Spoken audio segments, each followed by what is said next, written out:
These people had one thing in common. They knew they had it in themselves. They knew they could be something beyond where they were. They were willing to put their time, their energies to better themselves. What you really could do with more skills, it's just remarkable. So I would like to just tell you a couple of short stories, and we'll draw maybe a couple of lessons from them. I would like to tell you of two women that each sold a business to Berkshire Hathaway, to me actually, for many, many, many millions of dollars. Both of them started with $2,500. By a coincidence, it was the exact same amount. It was everything they had in the world. And one of them was a woman who landed in Seattle in 1917, couldn't speak a word of English, had a tag around her neck. The tag said Fort Dodge, Iowa. The Red Cross got her to Fort Dodge, where she was reunited with her husband who had come to the country a couple of years earlier. And she lived in Fort Dodge for 2 years. And as she put it, she felt like a dummy. She couldn't pick up the language. She couldn't learn a word. And so she and her husband decided to move to Omaha. So they came to Omaha in 1919, and there she found a small colony of Russian Jews, so she started feeling more at home. And then as her oldest daughter went to school, she would come home, this daughter, Frances, and she would teach her mother the words she'd learned in school that day. And this woman, Rose Blumpkin, spent 20 years saving money, bringing first her siblings over, her mother and father, $50 at a time. She sold used clothing to do it. She had 4 children during this period. And by 1937, after 20 years, she'd saved $2,500. She went to Chicago and she bought what she could of furniture. Her dream had always been to open a furniture store. And this woman who had never gone to school one day in her life, with $2,500, but with the same spirit that the people in this room had about having a dream and working to accomplish that dream, she built a business which she sold to me in 1983 for $60 million approximately, and which did $1.5 billion worth of business last year. The 4th generation is working in that business. This woman, Rose Blumpkin, she worked for me until she was 103. And then then she retired and she died the next year, which is a lesson to all of Berkshire's managers that premature retirement, you can't tell what's going to happen. But Mrs. B, with her $2,500, one further fact about her, she could not read or write. And she went into a furniture business, and she didn't bring anything unique in furniture, but she brought a determination to succeed. She knew she could outwork anyone else. She knew she cared about her customers. She worked at very low gross margins, but she built this incredible business. And I saw one other woman who did a similar thing with $2,500. I paid her hundreds of millions of dollars for her business. So I decided to go to the source and get these people before, I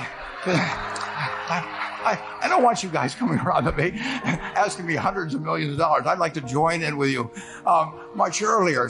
So I've followed this group. And today I'd like to tell you about one other small business person. This person, I went to buy his business from him, and he turned me down, which was very wise. But this was a fellow who was born about 8 years before I was. He was born in 1922. We'll call him Jack, lived in the Midwest. He was a pretty good athlete, didn't like school much. And I'm going to tell you one thing early in the story. Maybe you can figure out who the guy was. The company he built hires more college graduates each year than any other company in the United States. And this fellow, who was destined for this but did not know it, Jack, went to college for a year and then dropped out. He really wasn't that interested in school. And the year he dropped out was 1941. And when the the United States became under attack. He went down to the Army Air Force recruiting station, volunteered, and they turned him down because he had hay fever. So he went over to the Navy and again volunteered, and they took him.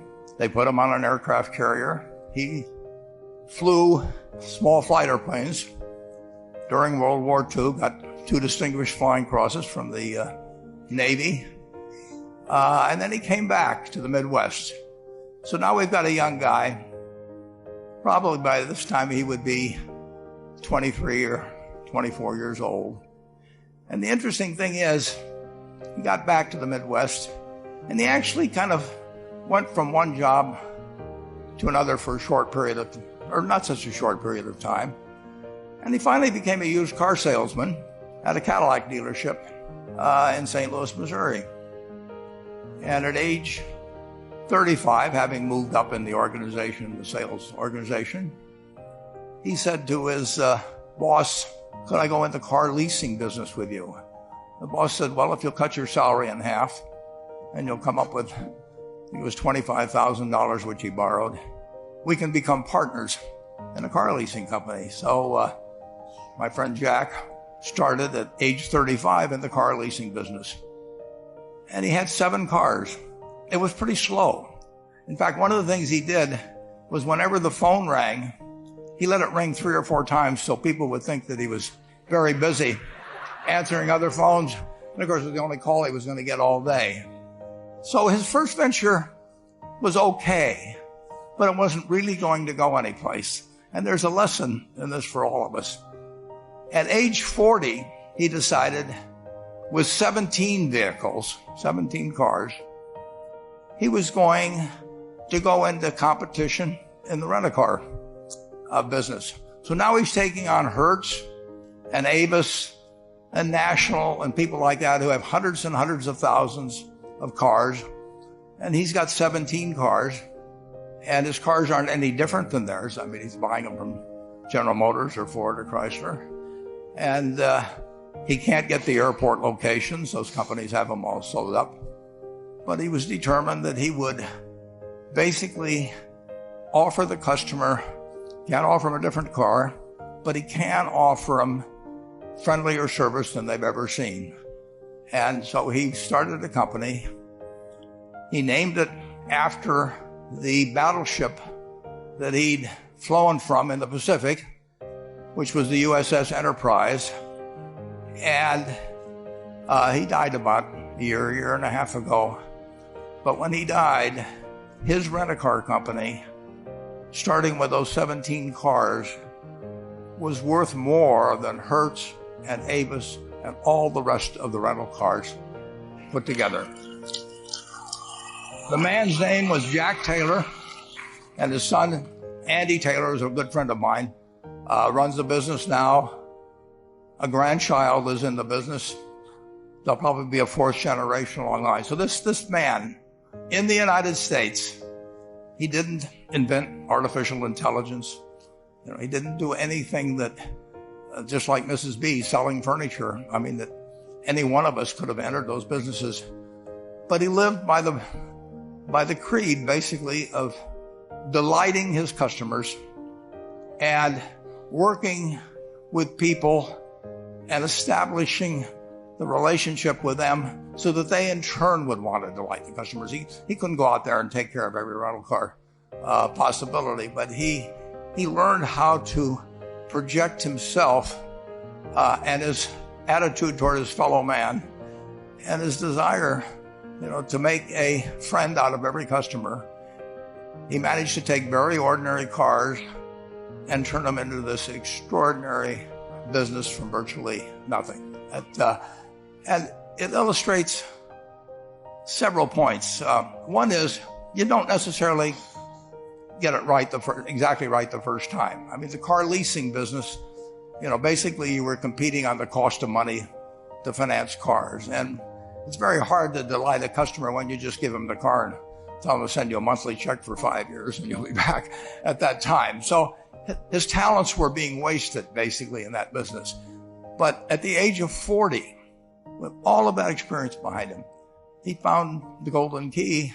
He took a very ordinary business and turned it into an absolutely extraordinary operation, just like Mrs. B or Rose Blumpkin did with furniture. And he didn't worry about whether the Federal Reserve was going to tighten or ease. He didn't worry about whether the stock market was up or down yesterday. He didn't worry about the things he couldn't change, but he did focus on the one thing he could change, and that was the customer's experience. And I have seen the one that got away, Enterprise. I went down to Florida and tried to talk him into selling to Berkshire, and he was smart enough not to do it. Probably the value of the company has quadrupled since I made that visit. But he was smart enough to see that he would find that business. Henry Ford, as you may know, failed twice before he started the Ford Motor Company in 1903. I mean, the test isn't whether you get the greatest business idea in the world the first time out. The test is whether you keep learning as you go along what your strengths are and what you can do for your customers, what you can bring especially to the party.